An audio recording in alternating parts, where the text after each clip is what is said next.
Nós vamos conversar com o advogado, mestre em Direito Público, ex-presidente da Comissão de Ética Pública da Presidência da República, integrante do Grupo Prerrogativas, Mauro Menezes. Bom dia, Mauro. Bom dia.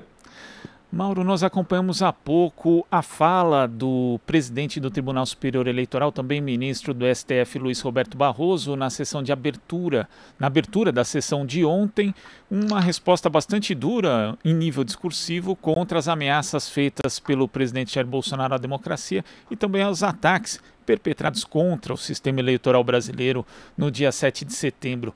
Como é que você analisa essa resposta, em nível institucional e também as que foram dadas em graus bastante diferentes pelo presidente do STF, Luiz Fux, e pelo presidente da Câmara, Arthur Lira?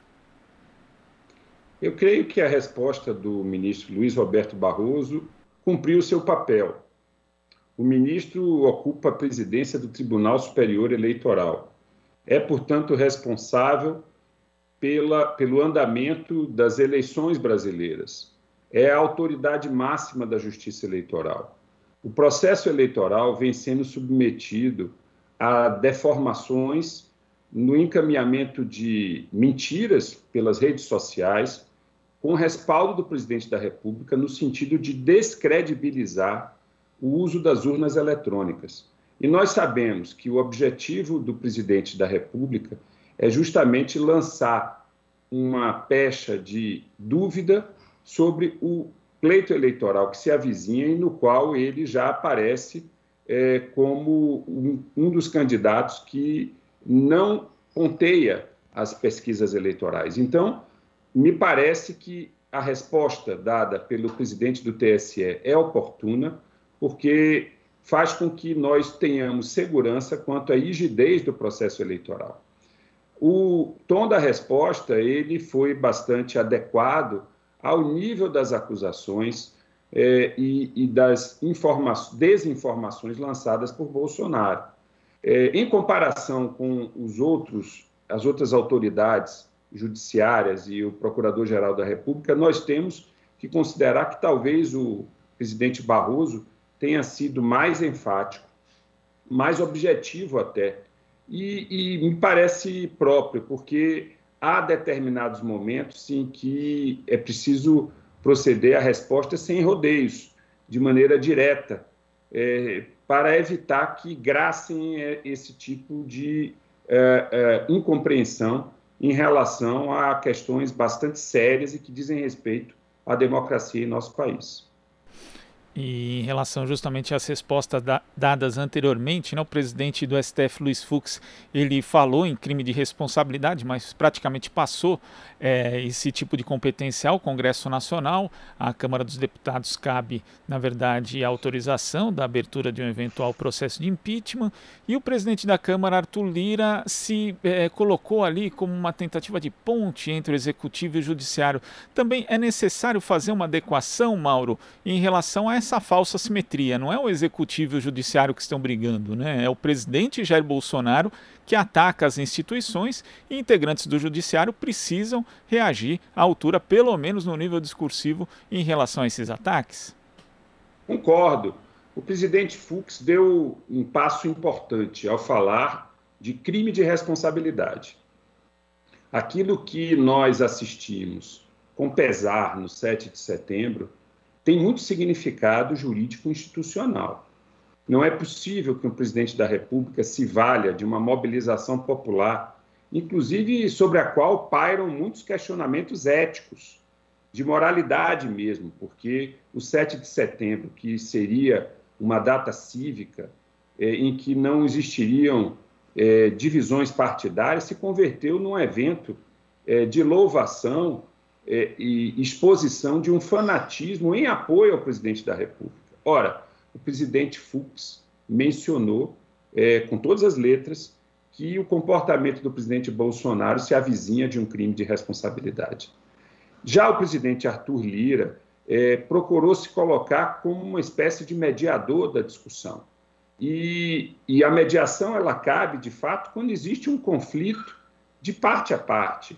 O que não existe, no caso concreto, que nós temos assistido é justamente a ameaça, a agressão, o desafio por parte do presidente da República, em traição ao seu cumprimento, ao juramento constitucional que fez ao assumir o seu cargo, de que deveria manter a estabilidade das instituições, respeitar os outros poderes. E é por isso que a Lei 1079, que é a lei de impeachment, já contém dispositivos com um figurino bastante claro e que pode ser invocado, e já tem sido invocado em vários pedidos, para configurar o impeachment presidencial. Agora, ontem o Bolsonaro fez uma espécie de ensaio de recuo com uma carta chamada de declaração à nação, mas pela experiência nós sabemos que nem o termo recuo talvez fosse adequado para esse tipo de atitude, porque logo na live que ele faz ali às quintas-feiras à noite, ele voltou a atacar o ministro Barroso, o sistema de urna eletrônico. Quer dizer, na verdade, Bolsonaro ele comete crimes de responsabilidade de forma reiterada. É possível, sem ter a punição, sem ter uma discussão, uma abertura do processo de impeachment, nós chegarmos no nível de estabilidade institucional com ele à frente da presidência, Mauro? Muito boa pergunta. Eu diria que esse tipo de conduta, esse tipo de conduta não é superado por um suposto arrependimento, por um suposto recuo, por uma retratação.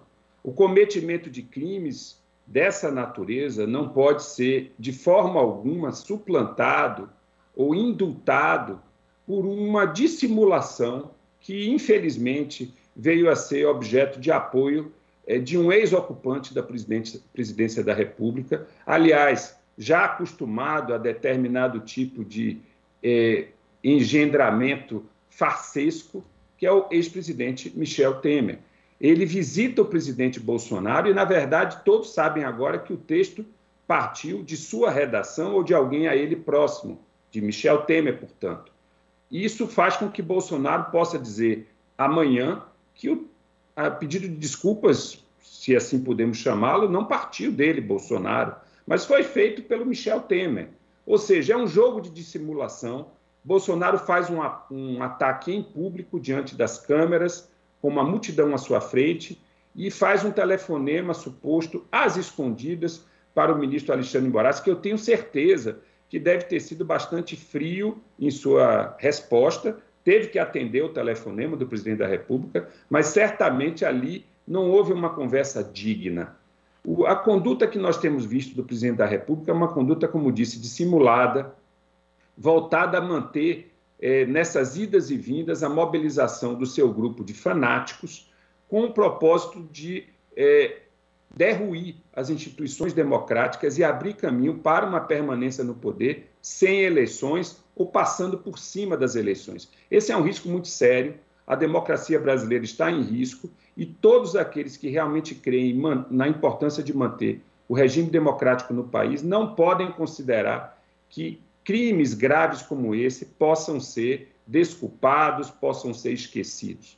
De fato, teríamos que ter a marcha daquilo que prevê a lei, daquilo que prevê a Constituição, artigo 85, crimes de responsabilidade e também crimes comuns deveriam ser objeto de processamento.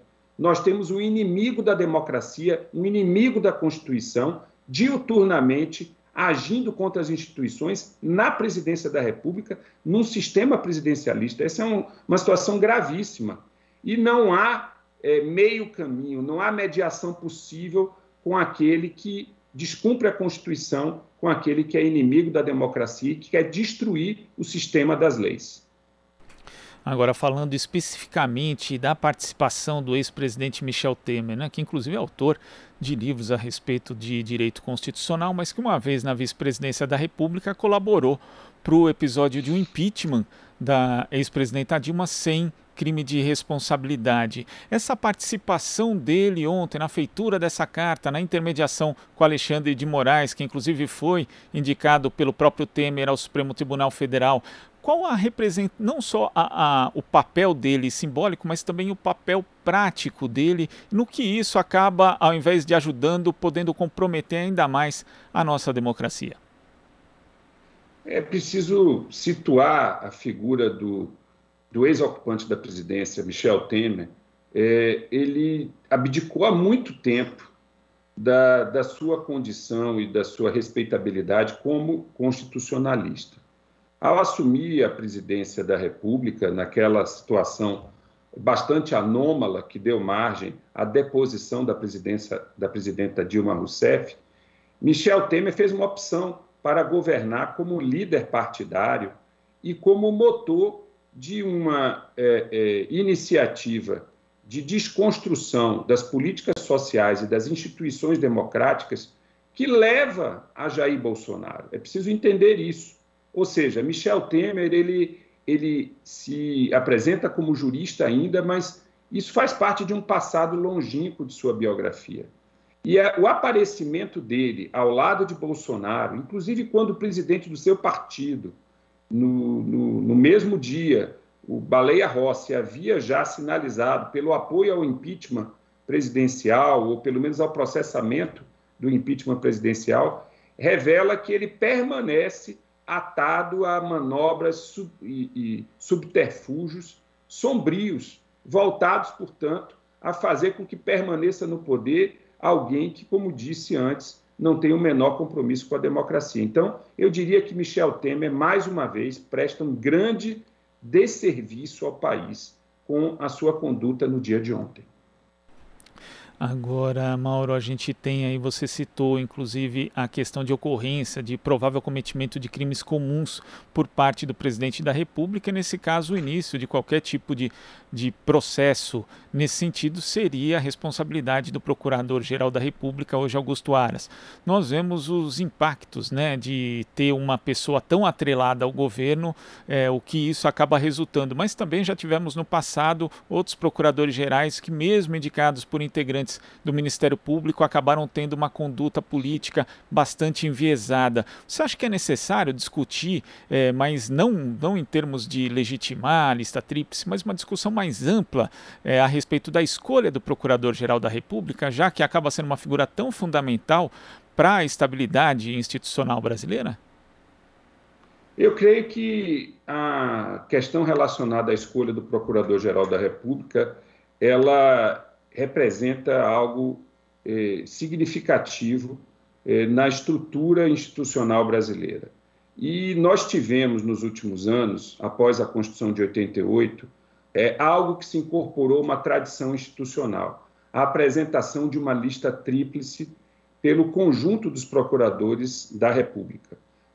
Há ainda possibilidade de aperfeiçoamento dessa lista com a inclusão de procuradores que não integrem o Ministério Público Federal. Por exemplo, procuradores do Ministério Público do Trabalho não podem vir a ser indicados nessa lista. Mas, nos governos dos presidentes Lula e Dilma, a lista tríplice foi não apenas observada, mas foi indicado o primeiro nome da lista.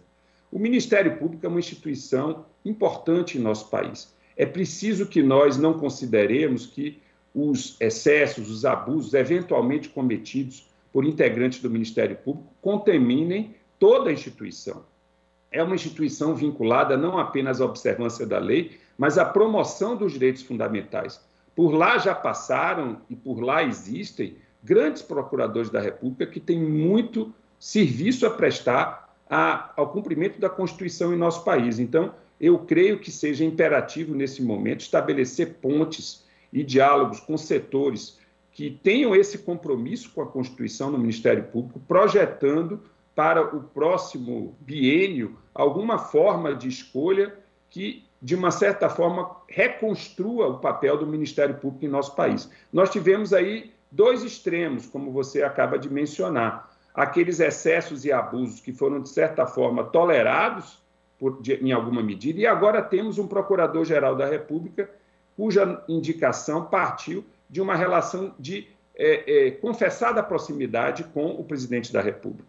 Isso quer dizer que todos os atos praticados pelo Procurador-Geral da República sejam inidôneos? Não creio.